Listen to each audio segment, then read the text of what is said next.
Hi guys, so today I'm going to go over Math Spiral Review for April 20th. This is the Phase 2 learning. I'm going to go through these 6 problems and hopefully this helps out. So the first problem we're going to look at is Mike bought 4 packs of baseball cards and 5 packs of football cards. Each pack of baseball cards costs $3 and each pack of football cards costs $2. Write an equation to show the total cost M in dollars of the items Mike bought. Something that you need to pay attention to in this problem is that it says to write an equation, but it doesn't say to solve, and that's really the key here. Another thing that we need to kind of match up is that he bought 4 packs of baseball cards, and those baseball cards cost $3. And then we also see that he bought 5 packs of football cards, and those football cards cost $2 each. So when we're making an equation, I'm going to start with baseball. So I'm going to say 4 packs times $3, and I'm going to put that in parentheses. And then also to figure out the cost of football cards, I'm going to say 5 packs times the amount, or the $2, put in parentheses. We're separating those out because that's the difference between baseball and football. And then if we're trying to show how much he spent altogether, we need to add those 2 costs up. So we put an addition sign in the middle and we say equals. And here's the key. It says show the total cost M in dollars. So we would say the total cost equals M. And if you wanted to solve for it, you could have. So you would have done 4 times 3, which is 12. And then you would have also done 5 times 2, which is 10. And then the last thing you do would be to add up 12 plus 10, which would be 22, or M, $22. Okay. The next problem we're looking at, a rectangular classroom has a width of 20 feet and a perimeter of 100 feet. What is the length in feet of the classroom? Draw a model. So a couple key things here. We need to know what the length is in feet of the classroom, just the length, not anything else. And we have to draw a model. So that's kind of my favorite thing to do, especially with word problems. So I'm going to start with drawing a model.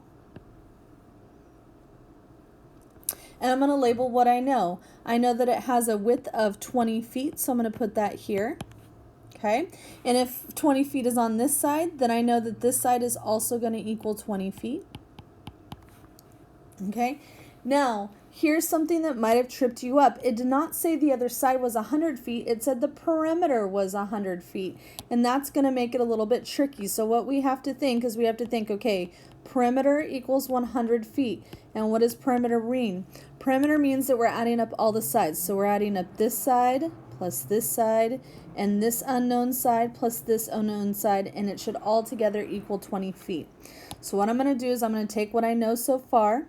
I'm going to say, okay, I know that 20 plus 20 plus something is going to give me that total of 100. Okay, so what I'm looking at here is 20 plus 20 is 40. And then something plus something else is going to give me 100.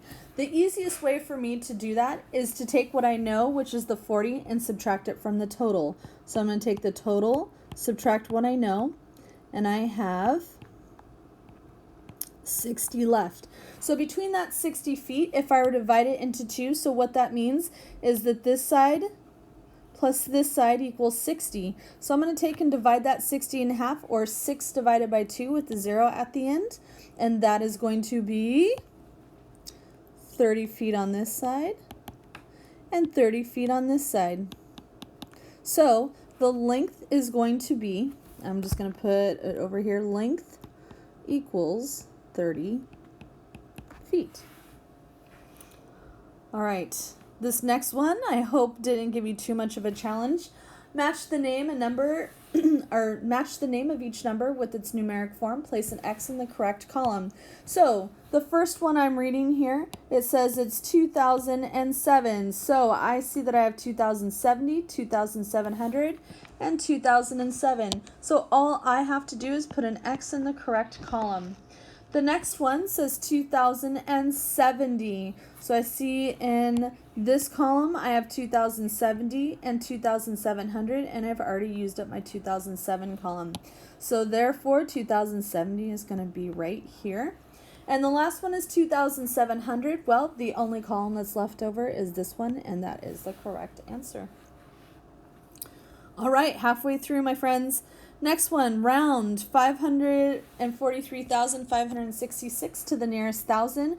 Write your answer in the box. This is something that I know we all kind of struggle with. The first thing that I would like you to do is go ahead and highlight that thousands place, which is going to be the 3. And what you're essentially saying with this number is you're going to be saying, okay, the 3 is going to look back at the 5, and it's going to tell us if it's 5 or more, we need to up our score. And if it's 4 or less, then we need to let it rest. So when the 3 looks to the 5 is going to tell the 3, bro, you need to up your score, or you need to stay the same. So when the 3 looks back at the 5 is the 5 or more up the score portion, which means that 3 is going to up its score to 4, leaving the 5 and the 4 in front. Change that 3 to 4, and everything else becomes zeros after that.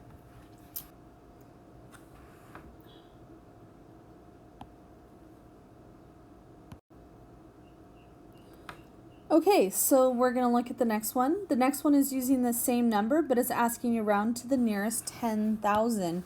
So when it's asking you to round to the nearest 10,000, I always suggest that you go ahead and highlight the 10,000s place, which is going to be this 4. This 4 is going to look back at the 3 to tell it what to do. And this 3 is going to tell the 4, bro, you're going to stay the same or you're going to up your score. Since the 3 fits into that 4 or less category, so I'm looking here, since the 3 fits into the 4 or less, it's going to tell the 4 to let it rest or stay the same, which means what I'm going to end up with is I'm leaving the 5 by itself. The 4 is going to stay the same because the 3 tells it to let it rest, and everything else becomes zeros after that. Almost done, you guys. All right, the next one. I know in your packet it was a little hard to see this shaded section, but as you can see, 3/4 of circle A is shaded. So I'm just going to start with right away. My numerator, or the top one, is going to tell me how many parts are shaded. And in this case, 3 parts are shaded. And my bottom, or denominator, is going to tell me how many pieces in the whole. And in this case, I have 1, 2, 3, 4 pieces in my whole. So this one is going to be the equivalent of 3/4. Now what it wants you to do on circle B is create an equivalent fraction as well. Here's something I'm going to share with you though. If I take this circle and divide it like this into the 4 pieces, I can also do that with this side and highlight it into the 4 pieces. And I can see that they have the same amount, just one is divvied up into a couple extra. So what I mean by that is if I took this one and started to cut this one into 2, you would see how they look very similar. And so with that, I'm going to go ahead and I'm going to fill in the same amount. So I see that this one gets filled. I'm going to go ahead and fill it so it looks exactly like the other one. And now I can see that I have 1, 2, 3, 4, 5, 6 total pieces shaded. So I'm going to go ahead and write the 6 there. Out of my denominator is how many total pieces? 1, 2, 3, 4, 5, 6, 7, 8. So I'm going to go ahead and I'm going to put it 6/8. And what we just found is an equivalent fraction. So 3/4 is equal to 6/8. And the last problem of today, my students, we have not gotten to this one. This is not that challenging of a problem. However, if you didn't learn it yet, it could be a challenge. So what we're looking at here is our denominators are the same, which, whew, that helps us out a lot. So really all we're looking at is the top portion, 4 minus 3. But the directions say use the number line to find the difference. The difference here, actually I'm going to use a different color. The difference here just means subtraction. So you're just trying to figure out how to subtract these two fractions. And when I do that, I'm going to label my number line. I see that my denominator for both numbers are 5. So I'm going to start with the number line 0, 1/5, 2/5, 3/5, oops, almost put 3/4, 4/5, and then 1 whole, or 5/5. So on this, what we do is we start with this number and we jump backwards this amount of spaces so that we can find out what our answer is. So I'm going to start with 4/5, which is here. and then I'm going to jump back 3 spaces because that's my numerator on this one. So I'm going to jump back 1, 2, 3, and the number I land on is actually my answer. So I jump back 3 spaces for 1/5. So 4/5 minus 3/5 is in fact 1/5. You could have also looked at it this way. 4 minus 3 is 1, and all the denominators stay the same.